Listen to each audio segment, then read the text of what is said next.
तो जैसा कि आप जानते हैं कि हमने सोमनाथ टेम्पल में जो है अपनी पूजा करवाई थी महाशिवरात्रि के दिन, बिल्व पूजा, जो 25 रुपये में आप ऑनलाइन उसका जो है ट्रांजैक्शन कर सकते थे और आपको घर बैठे सोमनाथ बाबा का वही पूजा का फल मिलेगा जो बिल्व पूजा प्रसाद का फल आपको वहाँ मिलेगा मंदिर में जाके। तो हमने भी उसमें कंट्रीब्यूट कर दिया और हमने प्रसाद भी मंगाया था, जो पिछला वाला वीडियो आपने देखा होगा उसमें प्रसाद था। तो आज हमारा जो बिल्व पूजा था ना, उसका प्रसाद आ गया है। उसमें क्या है चलिए देखते हैं। ये लिफाफा है, यहाँ पर इसको ओपन करते हैं और देखते हैं कि इसके अंदर क्या आया है। वैसे आपको बता दें कि जो सामग्री बताई गई थी वो था कि जो बिल्व पूजा की जो पूजा होगी तो बिल्व पत्र होंगे, उसमें आपका भभूति होगी सोमनाथ बाबा की और उसमें एक रुद्राक्ष होगा। तो यही इस लिफाफे के अंदर निकलने वाला है। तो चलिए आपको दिखा देते हैं इसको निकाल के ओपन करके कि क्या निकलता है। तो यहाँ पे देखिए लिफाफा हमने ओपन कर लिया है और इसमें निकला है बिल्कुल, ये देखिए ये जो पत्ते पत्ते आपको दिखाई दे रहे हैं क्या है, ये बिल्व पत्र की पत्तियाँ हैं और ये है लेटर कुछ। देखिए इसके अंदर भभूति निकल रही है, यानी इन्होंने जो भभूति भेजी है, बिल्वपत्र भेजा है जो पूजा की थी वो। तो ये जो लेटर है इसमें देखते हैं क्या है।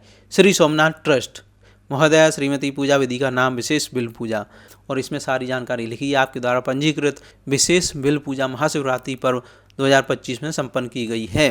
और यहाँ पर सारी चीज़ लिखी है। सोमनाथ मंदिर में पूजा करवाने के लिए QR कोड भी दिया है, आप भी करा सकते हैं। और यहाँ पर विभिन्न चीज़ें लिखी हैं, व्हाट्सएप, टेलीग्राम, फेसबुक, इंस्टाग्राम, सारे इन्होंने अपने ऑफिशियल अकाउंट यहाँ पर दिखा रखे हैं। तो इनके थ्रू आप भी सोमनाथ टेम्पल से जुड़ सकते हैं, अपनी पूजा करवा सकते हैं। वस्त्र आप घर पे मंगा सकते हैं जो सोमनाथ टेम्पल पर चढ़ाए जाते हैं, और इसके साथ ही आप प्रसादी भी मंगा सकते हैं। पिछले वाले वीडियो हमने प्रसादी का वीडियो भी आपको दिखाया था।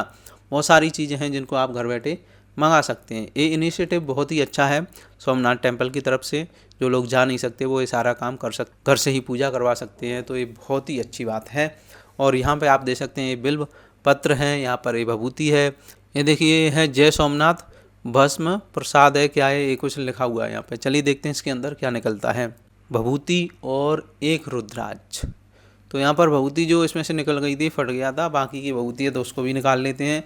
तो यहाँ पे देखिए सारी भभूति हमने निकाल ली है जो बाबा की है, सोमनाथ बाबा की। और देखिए इसमें से अभी भी निकल रही है भभूति, तो उसको भी निकाल लेते हैं। तो ये जो भस्म है ये पूरी हमने निकाल ली है, भस्म के साथ बेलपत्र भी निकाल लिया। और यहाँ पर एक रुद्राक्ष है। अब ये जो रुद्राक्ष है ना, वो एकदम ओरिजिनल है क्योंकि मंदिर की तरफ से आया है और सीधा सोमनाथ टेम्पल से आया है। तो ये बहुत बड़ी कृपा है कि हमें घर बैठे ही जो है शिव जी का जो है ये रुद्राक्ष मिल गया, ओरिजिनल वाला भस्म मिल गई और बेलपत्र की पत्तियाँ मिल गई जो हमने ऑनलाइन पूजा करवाई थी। तो ये है पूरा लिफाफा। आपने देखा कि एक इसमें रुद्राक्ष निकला है, भस्म निकली है, पत्तियाँ निकली है। और ये जो रुद्राक्ष है ना, चलिए इसके बारे में बात कर लेते हैं थोड़ा। तो जो रुद्राक्ष होते हैं कई प्रकार के होते हैं, एक मुखी, 5 मुखी, अष्टमुखी, इस तरीके से बहुत सारे रुद्राक्ष अलग अलग तरीके के होते हैं। तो इस रुद्राक्ष की बात करूं मैं तो यह है पंचमुखी रुद्राक्ष। ज़्यादातर जो पाया जाता है वो पंचमुखी रुद्राक्ष पाया जाता है। अगर आप जैसे किसी गुरु से दक्षिणा लेते हैं, गुरु दक्षिणा बोलते हैं उसको, तो वहाँ भी पंचमुखी रुद्राक्ष का इस्तेमाल किया जाता है। सबसे पवित्र, सबसे अच्छा पंचमुखी रुद्राक्ष को ही माना जाता है। तो आप यहाँ पे देख सकते हैं ये है ओरिजिनल पंचमुखी रुद्राक्ष। तो ये हमें सीधा सोमनाथ टेम्पल से मिला है और ये बहुत ही अच्छी बात है कि घर बैठे हमें मिला। बहुत बहुत धन्यवाद देते हैं सोमनाथ टेम्पल ट्रस्ट को जिन्होंने ये इनिशिएटिव चला रखा है। तो आप भी अपने घर पे पूजा करवा सकते हैं और इस तरीके से सोमनाथ टेम्पल का प्रसाद और ये भस्म वगैरह आप मंगा सकते हैं। जय भोलेनाथ की, बम बम भोले।